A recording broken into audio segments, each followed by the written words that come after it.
Hello everyone, welcome to our webinar about the new maize crop 2022. This subject is a hot topic that we are waiting every year and that is presented by Claude Gagnol from Limagne Ingredients. My name is Élise Grolière. I will just host this event. Just a few information first. So you are all on mute.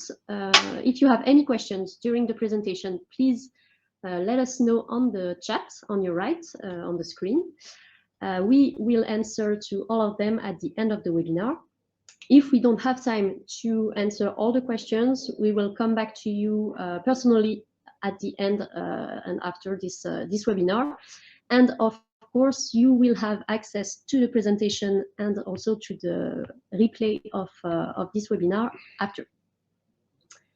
So for today, the market review will be done by Claude Gagnol. So Claude is our specialist in terms of new crop. So he's the Integrated Chains and Purchasing Director at Limagne Ingredients.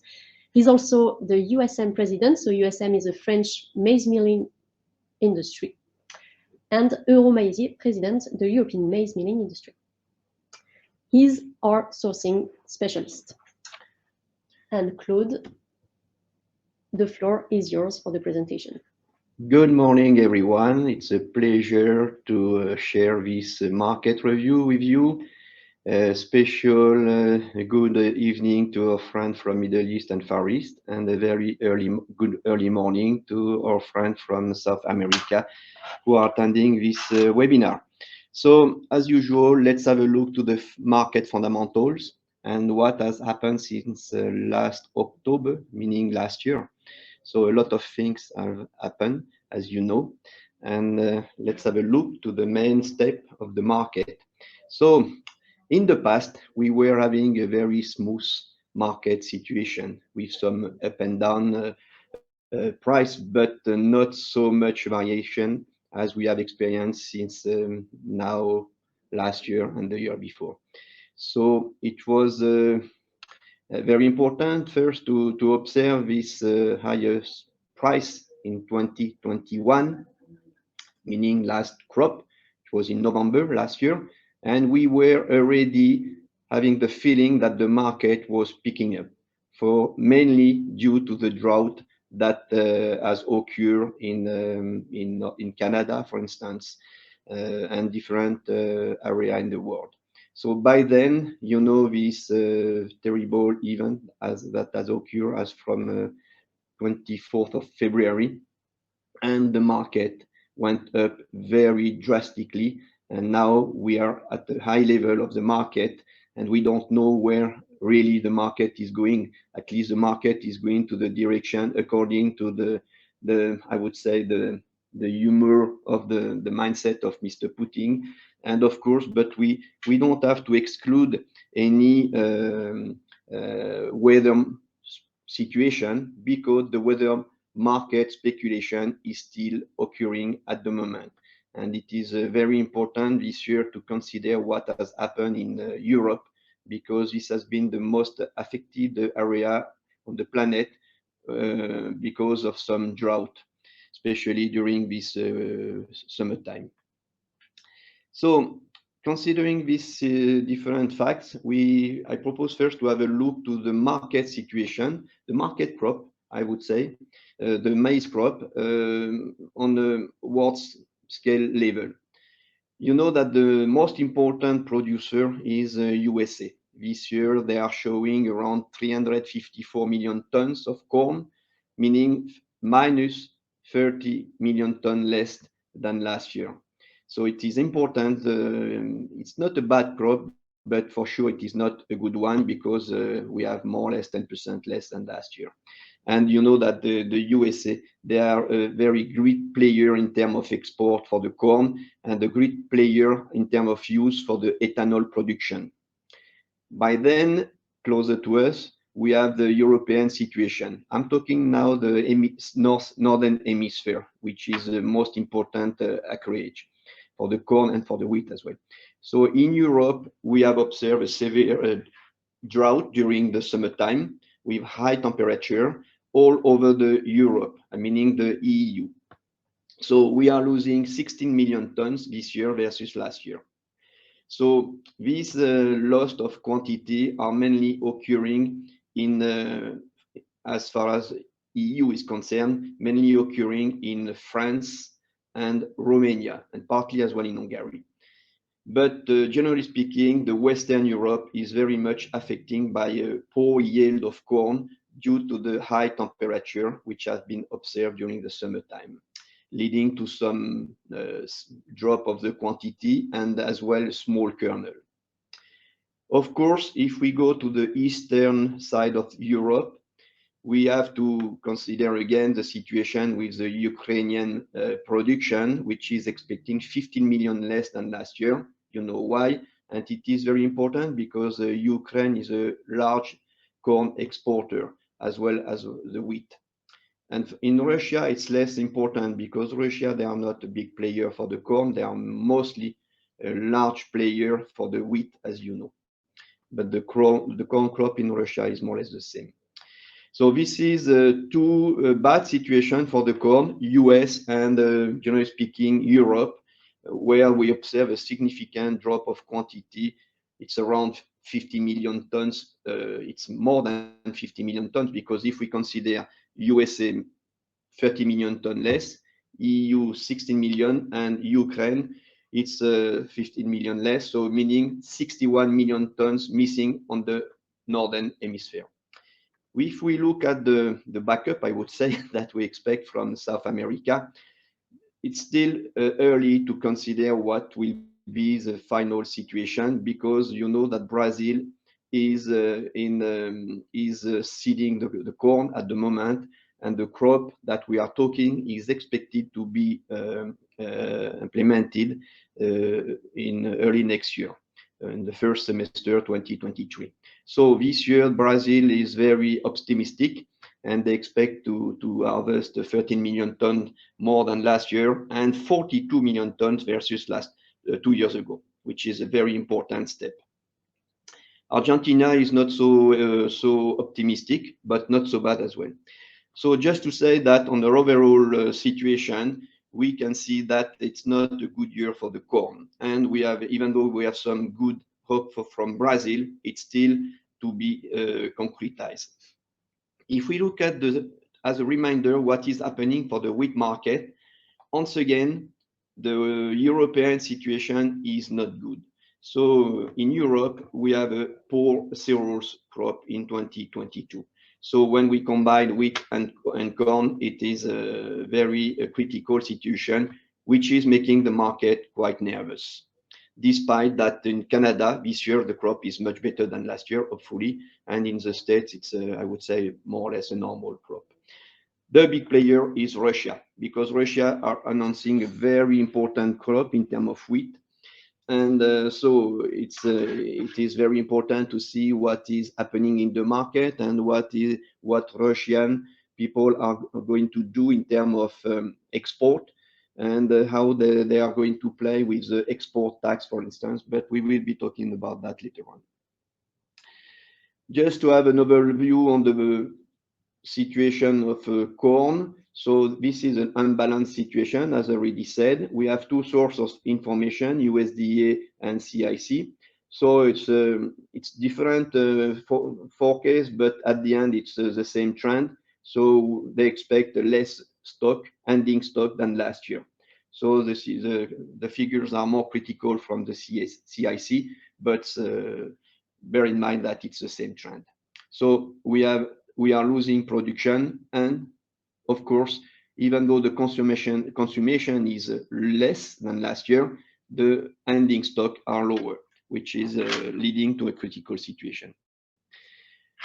A very important parameter to be considered is the situation of the main importer and the main exporter of corn.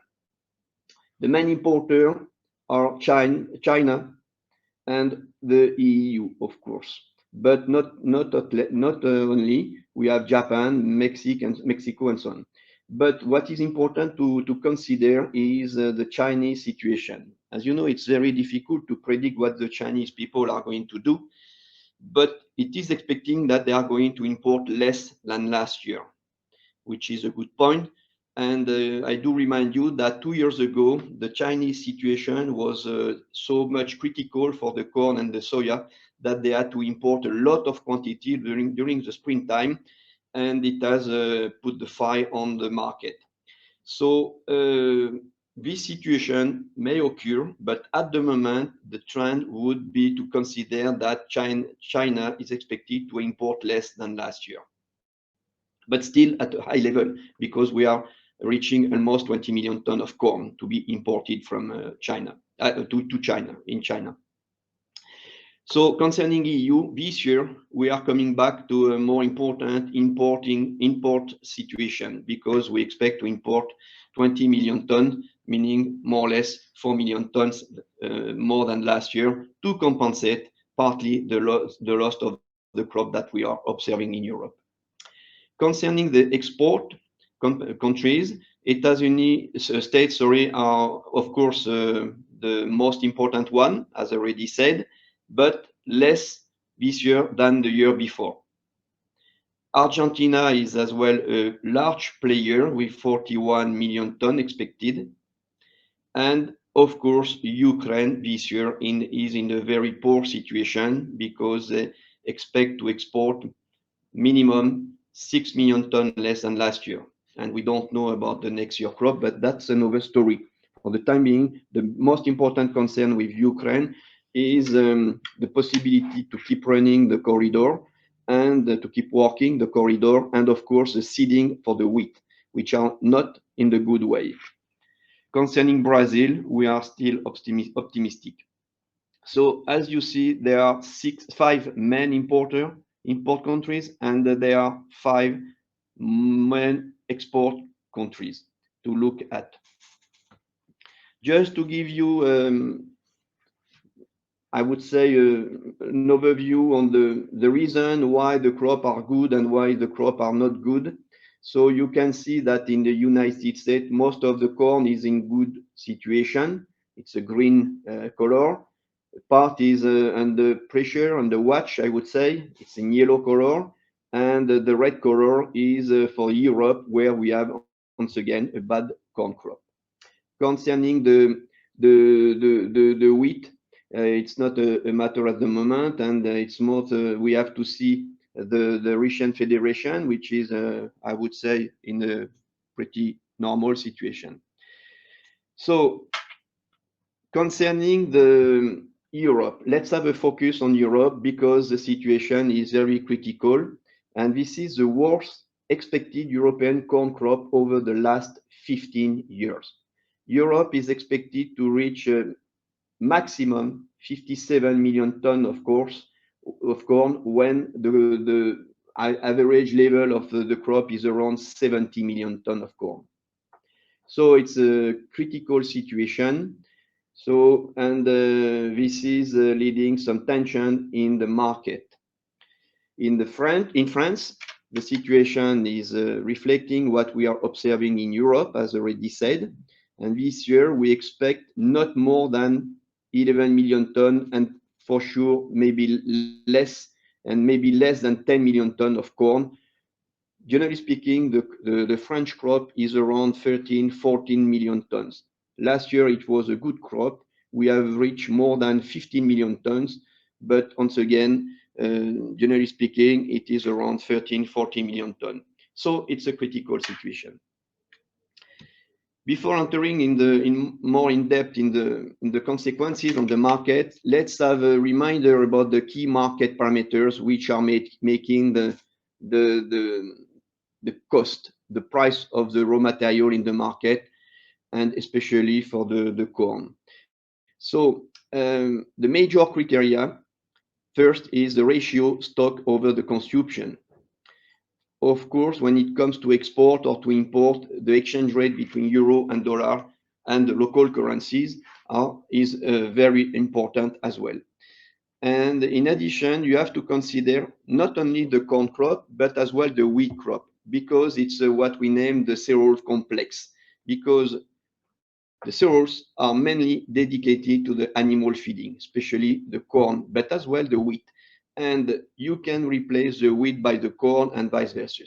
So it is very important to consider not only the corn situation, but as well the wheat situation. This is why I have made some reminder about the wheat crop this year, which is important to look at. So, and when we look at what is happening at the moment in Ukraine with the seeding of the wheat, we can be a little bit worried for the next year. So there is another crop which is at worries for this year. This is rice situation. Rice is more or less 500 million tons of crop over the planet, mainly in China and India. And this year there is very few rice to be exported because of the lack of the crop. Then, as already said, the animal feeding sector is a very important user of cereals, and this sector is under stress at the moment and is facing a very big issue with the reduction of the livestock. Farmer, they are facing a huge cost increase for the feeding of the cattle because of the cereals price, and they are selling the animal instead of keeping the animal for to feed them. Another point is concerning the ethanol market. We could say that it's a good market for ethanol because of the high price of the oil and so on. Unfortunately, it's not the case because to produce ethanol, we need a lot of gas, for instance, and energy. So considering the cost of the raw material cereals plus the cost of the energy, it makes the ethanol production not so much competitive versus the oil. The sanitary regulation, I would say that it's every time it is more and more exigent. I'm talking about the food grade product regulation for food grade product. And this year, for instance, in Europe, we have to deal with some new sanitary parameters. One is already implemented since early September, which is a tropanic alkaloid. It's due to the datura plant, which is generating some, not poison, but some bad substance, which are contaminating the corn, the grain, and especially the silage. But for us, it's as well a problem with the grain when we have some contamination with datura seeds, for instance, which are generating some alkaloid tropanic. So it makes the situation, the sourcing of the crop for the food use more difficult. Second is concerning the mycotoxin regulation. It's not already enforced, but at the EU level, there is a discussion to lower the level of acceptance for the mycotoxin contents in the corn dedicated to the food purpose. So just to give you an example, for the Don, normally the regulation is accepting the corn up to 1,750 ppb, and now the regulation is expected to lower this level down to 1,500. So once again, it's an additional headache that we have to deal with. Another problem is connected to the general market situation concerning the price level of the commodity. When the price of the commodity is around 200 euro and you produce some specialty wheat or specialty corn to meet some specific market demand, so you give some premium to the farmer to encourage them to meet the new specification and to respect some farming practices. So when you give some a few euro, 10, 20 euro, 30 euro, and the market is at 200 euro, so it makes 10, 15% more to compensate the effort that the farmer has to do. Now, when the market is reaching some heights like 300, 350, and time to time 400, so you can easily understand that was 10 euro, 20 euro as premium are, I would say, relative because it's only 5%, 10%. of the amount that the farmer can get from the market. And when you see the fluctuation on the daily level of the market, when the market can grow or can buy 10 euro in one day, even more, so the farmer, he can lose this premium in one day. So it is questioning us about the sustainability of the integrated chain. And for sure, we have to look at this premium amount and to consider some significant premium level increase for the future if we want to maintain some specificity of the raw material to meet the highest market demand in terms of regulation. You have as well the possible additional parameters. So geopolitical instability, we have a live experience at the moment, and it's not easy to deal with, of course. We are about to have a recession. Maybe it's on the way because we can observe some sign of less demand from the market. We observe it of course, for the animal feeding, maybe for the ethanol. But generally speaking, the market at the moment is quite, I would say, pessimistic in terms of growth, for sure. And we are about to enter in a significant recession, which could affect the market significantly within the next few months. The weather market is still there, winter and summertime. Every time there is good opportunity for the speculation, and it is still working. Don't worry for that, unfortunately.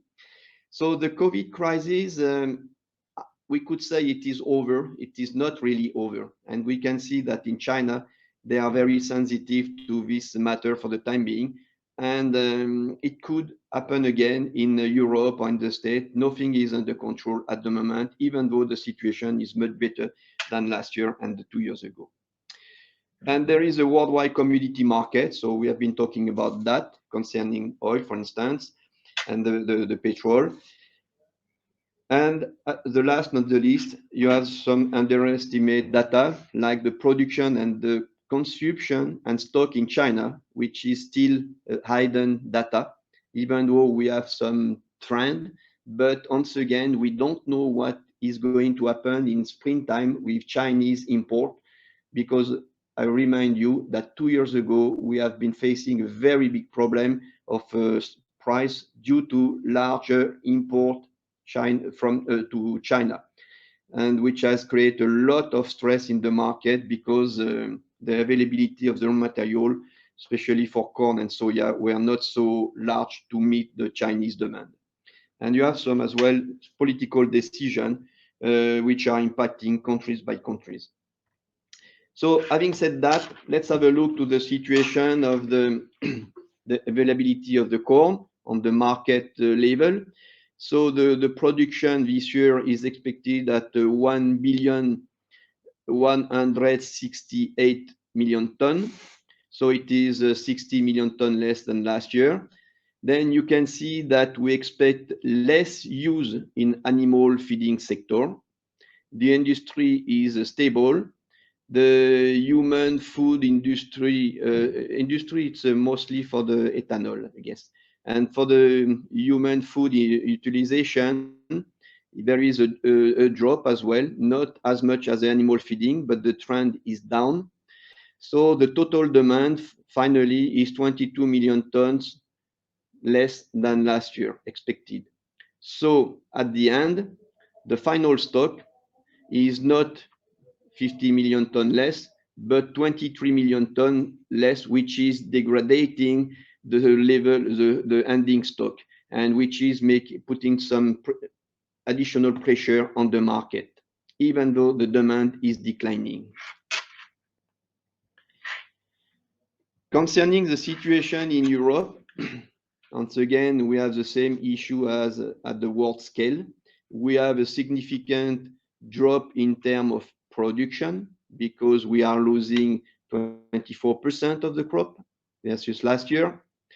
And we observe as well a drop in terms of animal feeding sector by 6%.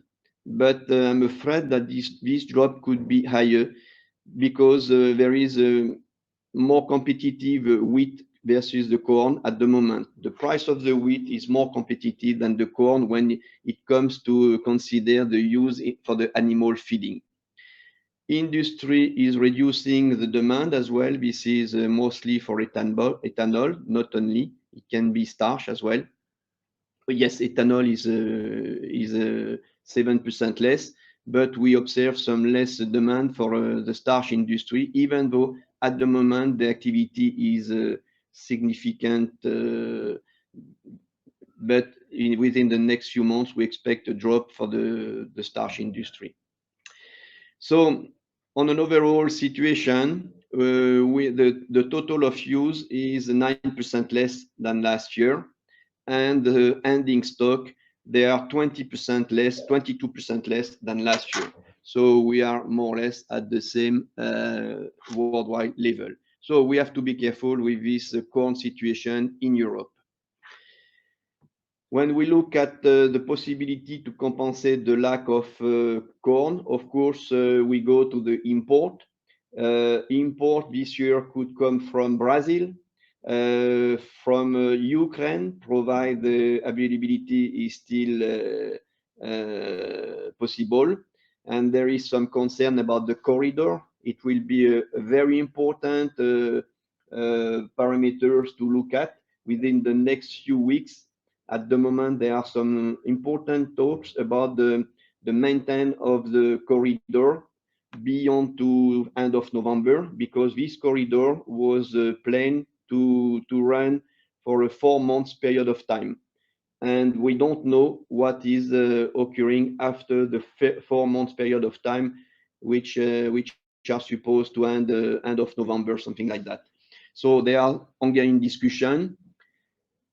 Yesterday and on Monday, we have observed some drop in the market, Euronext, and the two main reasons are due to the hope that this corridor could run longer time than expected.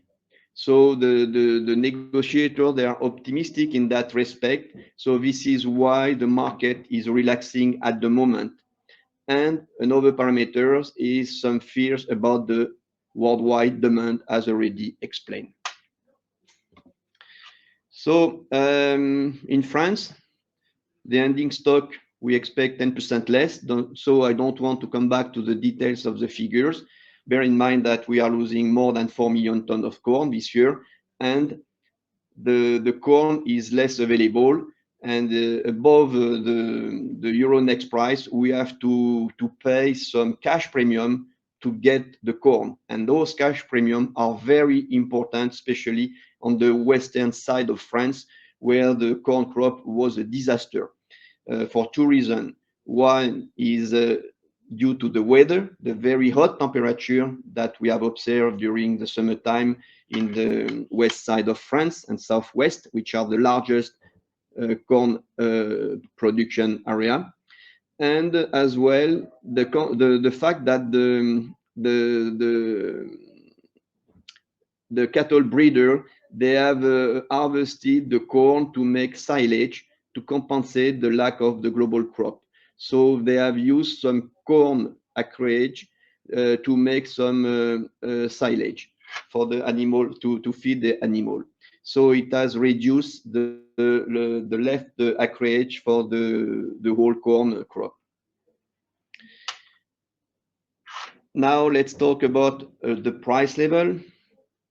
I cannot tell you any prediction because it would be too much risky. We can just observe that now the price of the corn is between 300 and 350 euro.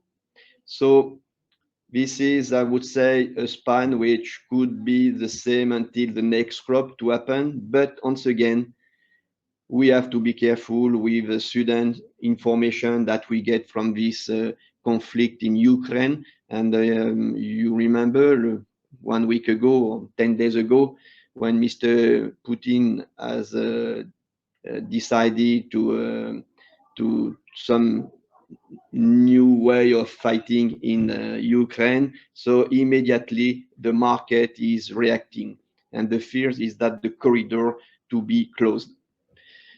So it's a very important, I would say, geopolitical aspect to look at within the next few weeks and next few months, unfortunately. So the market is once again expected between 300 and 350, and you have to put on that between 10 and 20, even more than 20 euro plus as a cash premium, cash market premium, if you want to get the corn. So just a synthesis about the crop 22 in terms of market situation. What are the bullish factors on the proven one? So lower production forecast, low wheat and corn harvest in the EU. The world wheat and corn stock very difficult to mobilize because of the less quantity, and as well due to the conflict in between Russia and Ukraine, which is not easing the export of the grain from Ukraine and from Russia. We have a good demand from the main importer to compensate the lack of stock they have. They had to wait until a long time to refuel their stock. Now they have possibility to buy in the market, so they take this opportunity. And of course, it is making a demand in the market, which is sustaining the price level.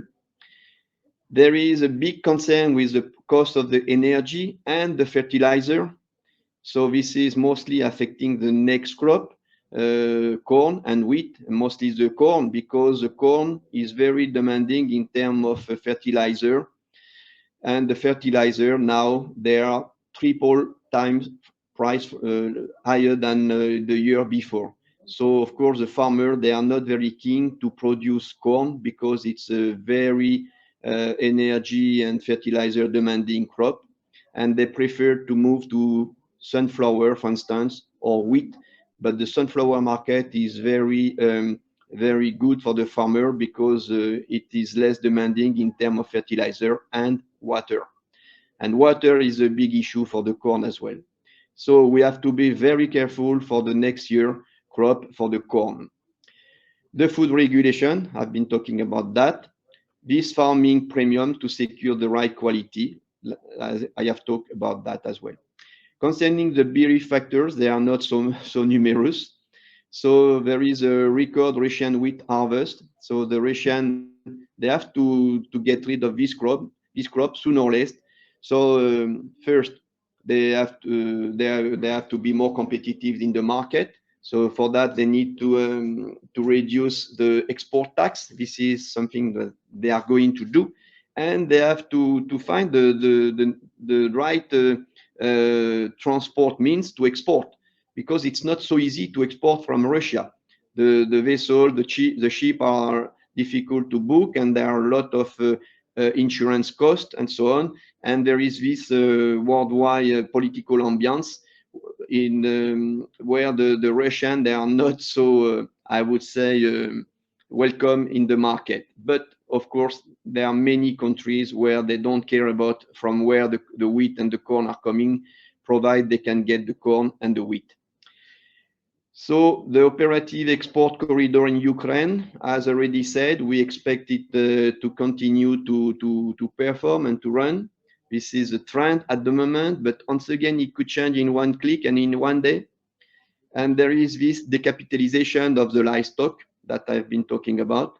And for sure, we have the low euro dollar rate, which is encouraging the export from Europe, of course, but it is as well creating some recession because everything is very costly, and the inflation is not helping the consumption. The factors to watch, the bullish factors: Russian logistical difficulties in transporting wheat to export area, recovery of world consumption, particularly for ethanol production, but it's not a easy situation for ethanol, despite there are some high price level for the gasoline, the Brent. Export market, which is remaining active, increase in wheat consumption to replace the maize, the poor rice crop, and the poor corn crop in EU and rather low in the US. So once again, you have to look after the Chinese situation and the needs that they could express during early springtime, like we have observed since for 2 years, 2 years ago, sorry. And of course, this matter of corridor. The bearish factors, the risk of global economical recession. I guess there is no doubt that we are facing this kind of recession, and we have to see how the consumer is behaving now because of this heavy inflation. And for the time being, we have observed some inflation in Europe with a lot of gap between countries like France and Netherlands. In France, we have more or less 6% inflation, when the Dutch people, they observe above 15% inflation. So for sure, at the moment, the food industry is in the way to implement new inflation from the food, the raw material, for instance, because so far all the cost increase have not been passed onto the market when it comes to talk about the food product and the raw material for food product. So this is ongoing, and it's an important step. And of course, we expect some additional inflation, at least because of the food product during the end of the year, because the industry is on the way to pass onto the market the cost increase that has not been possible during the last few months. And during the last few months, this is the food industry has absorbed a part of the inflation without the possibility to transfer this cost increase to the market. And now they have to find a solution, and there is no alternative than passing on to the market the cost increase. Otherwise, it will be a big issue for the food industry all over Europe, and not only Europe. So we have the decrease of meat consumption and attractive Russian wheat price due to the high volume available and highly speculative market, high energy cost to produce ethanol, etc., etc. So just to give you a few highlights about the key, I would say, index of the commodity. So no need to come back to that. Just to remind you that in France, we have a high cost of the energy. Of course, the consumer is protected because of the government measure, but the industry is not at all protected, and they have to pay the market price for the energy with the base load and the peak load. So, but the price of the electricity, for instance, as a base load is concerned, is around 550 euro per megawatt hour, and the peak load at the moment is around 700. So it's just more than 10 times compared to 2 years ago, and even to the beginning of last year. So it's unbelievable. So what about our crop in La Limagne, which is our nice area to farm the corn, and not only the corn, the wheat as well.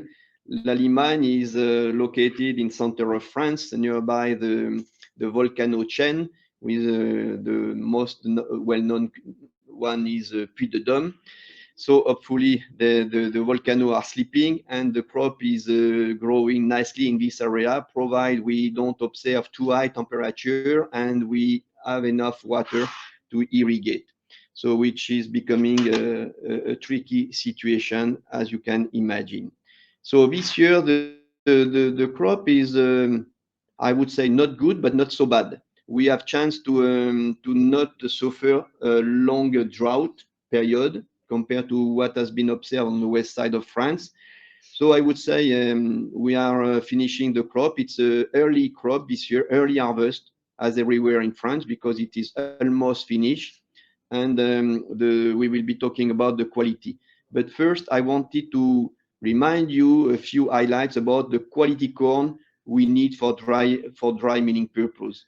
We need what we name flint corn. Flint corn, it's a vitreous corn. This is allowing us to produce, of course, the semolina, but as well the hominy, the flaking grits. And if the corn is too much floury, meaning too much flour, we cannot produce this large size piece of corn, which is very vitreous to make the corn flakes. So and then as well, we have to produce some semolina with different granulation. And of course, the best quality corn is flint corn because it's a vitreous corn. So we need to find the right balance between the flint and what we name the dent corn, which is the most lowly one. The dent corn is very much productive, and the flint corn is not productive in the field. So we have to find the right combination between these two types of corn to please the farmer expectation and to please the dry milling process expectation.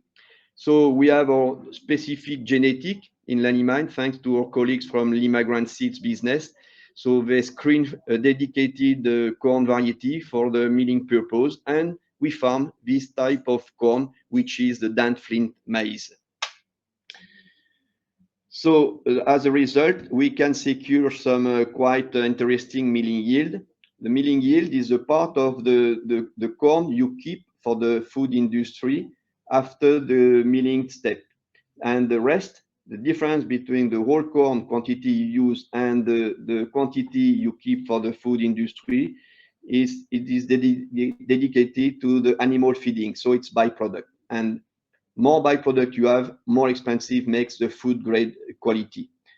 So we look for a very low byproduct content raw material, but it's not easy. And for the corn, it's minimum 30% of the gross quantity. What is important to observe as well is the different profile of the corn that we have according to the type of corn, dent, flint, especially for the viscosity, and it is important to consider that for extrusion purpose or for the batters and so on. So just a quick reminder about the situation for the flint corn. The flint corn is something which is becoming quite rare on the market because of the big gap in terms of yield we can observe in the field. And the farmer are much more willing to produce the dent corn than the flint one, as already explained, especially when the market price is in the sky, like we observe at the moment with 300, 350 euro per ton of corn. So this is a critical situation for the future of the flint corn crop, and we need to sustain this kind of type of corn. So if we want to secure the supply of the milling industry, not only in Limagne, in France, in Europe, because everywhere it's the same problem to get the right quality corn for the right milling purpose. So this year, the crop in our area is slightly below normal, very early, almost finished, and we have a very good sanitary quality, which is a good point. The farmer, they had the crop was early, so the moisture content of the corn at the harvest time was much less than usual. So they had to spend less money to dry the corn, hopefully. And concerning the technological quality of the corn, it is okay, even though we observe a low size kernel. So we have to deal with that. But on an overall point of view, we are quite pleased with this corn, and we will be very pleased to service your different, to meet your different demand. Of course, we have nothing to do with to help the market price situation. We have to do with to deal with it, and we have as well to put, as already said, some significant premium on the top of the market price to secure the need of the corn. So for the future, what are the concerns? The water requirement, climate change, the input cost, fertilizer, of course, and energy to dry the corn. Very good valorization of the sunflower, which is now a big competitors of the corn because of less water demanding, less input, and so on, and good market price because of the Ukrainian situation. Lack of competitiveness of the flint corn versus the dent one. Energy cost of the corn milling process, especially for the drying step of the flour at the end of the process, which is much more expensive than the wheat milling process, and more and more demanding regulation in terms of mycotoxin level, alkaloid, tropanic, and so on. So as you can see, more we go, more the situation is becoming demanding, and more we go, more we have to be very professional and very skilled to meet the market demand. So we are there for that, and we are very pleased to welcome your demand and your expectation. So thank you for your attention, and I am at your disposal for any question if needed. Thanks a lot, Claude. We will just let you a few seconds to ask your questions if you have more. We have several on the chat yet. We will take these ones.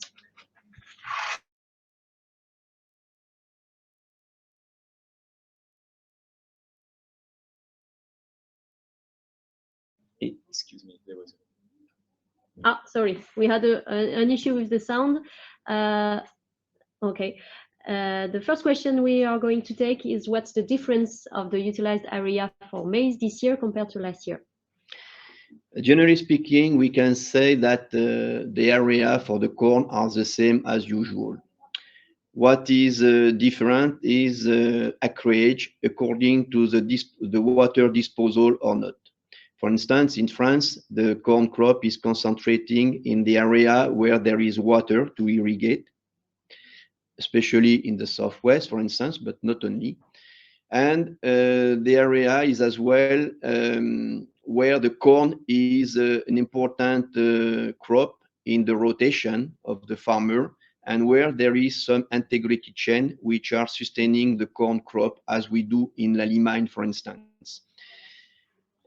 On the European level, what we can observe this year, it's a very big issue in Italy, a big drop of the quantity because of the drought, but not only, they have as well some sanitary issue, but it's a critical situation in Italy.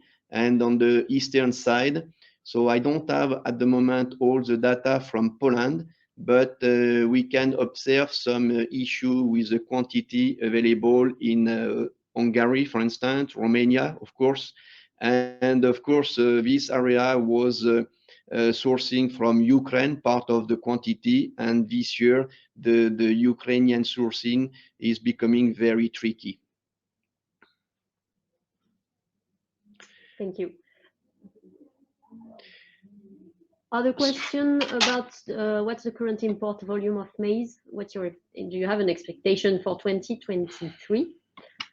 So concerning the importation this year in Europe, it is mostly expected from Brazil and partly from Ukraine, with some uncertainty from Ukraine. But of course, it is as already presented in the slides before. We expect to import more quantity of corn to compensate the lack of availability of corn in the EU.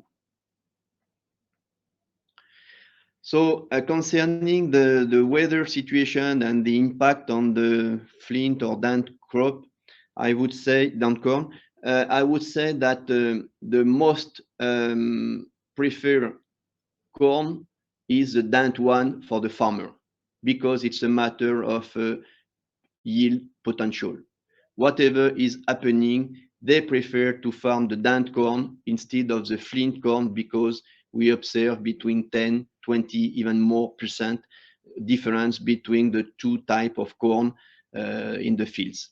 So at the end, when the farmer he can get a price above 300 euro for the dant, you can imagine when he is losing 1 or 2 tons per hectare if he is farming flint corn. So it's a lot of money involved compared to what it was 2 or 3 years ago, when the farmer they were getting 160 euro per ton of corn, for instance, on the commodity market. So the question is, there is no discussion about what is the type of corn which is preferred. It is the dant one. And this is why we need to sustain the production of the flint corn if we want to secure the supply of the corn into our corn milling industry. And once again, this is the same problem that we are facing everywhere in Europe, because wherever you go in Europe, the farmer, they prefer to plant the dant genetic, because this genetic is supported by a lot of R&D budget on the world level, especially by large companies like Syngenta, Monsanto, even though they have been taken over by Chinese company now, or German one. So Bayer and the Chinese one, they spend a lot of money to push the Dan genetic, while the Flynn genetic is not as much supported by R&D budget. In our company, we spend a significant money to invest in the R&D for the Flint corn to avoid the lack of control, the loss of control in terms of yield, and to make sure that the gap between the Dan yield and the Flint yield is not increasing. Do you know if there's any anomalies in terms of mycotoxin this year, high levels or low levels? So once again, because of the early crop, of course, we are less facing mycotoxin risk this year. I don't see any anomaly, I would say, except that the regulation is more demanding, as already explained, and more we look for, more we find when we make the analysis. And now the point is that we have to look at the HT2 mycotoxin, for instance, and the regulation is combining all the mycotoxin level. So at the end, we have to meet a more demanding regulation. And at the EU level, we are fighting a lot with the community because they want to be more exigent. And we try, as a European association, to defend our position. The problem is that the starch industry is less concerned by this matter of mycotoxin. And except we have to go to the wheat milling industry to get some support to defend the food industry position. And it would be nice if as well the food industry, including the end user of the raw material, to sustain and to support our action on the European, on the Commission level, because otherwise it will be a nightmare to supply the food industry with the right sanitary quality. We can take a last question, especially concerning Western European grown corn. Do you expect similar or lower DON levels compared to last year? I have more insight about the French situation. In France, definitely we observe less mycotoxin than last year because we have an earlier crop. The crop is almost ending at the moment. Normally, the crop is ending by end of November. And we know that beyond the 15th of October, the growth of the mycotoxin content is exponential in the corn. If you harvest before the 15th of October, you have less risk to have a high level of mycotoxin. Okay, thanks a lot, Claude, for answering to all these questions. You have all the thank yous from the audience. So if you have any more questions after this webinar, just let us know. We will be happy to respond to it. As we said at the beginning, we will send you the presentation and also the replay of this webinar if you didn't have the chance to follow all the way. Just if you want to watch our previous webinars about the wheat crop, it's available on YouTube. We will send you also the link in the email after this webinar. And we thank all of you for participating to this year webinar about the maize new crop. Thank you. Thank you very much. Have a good day.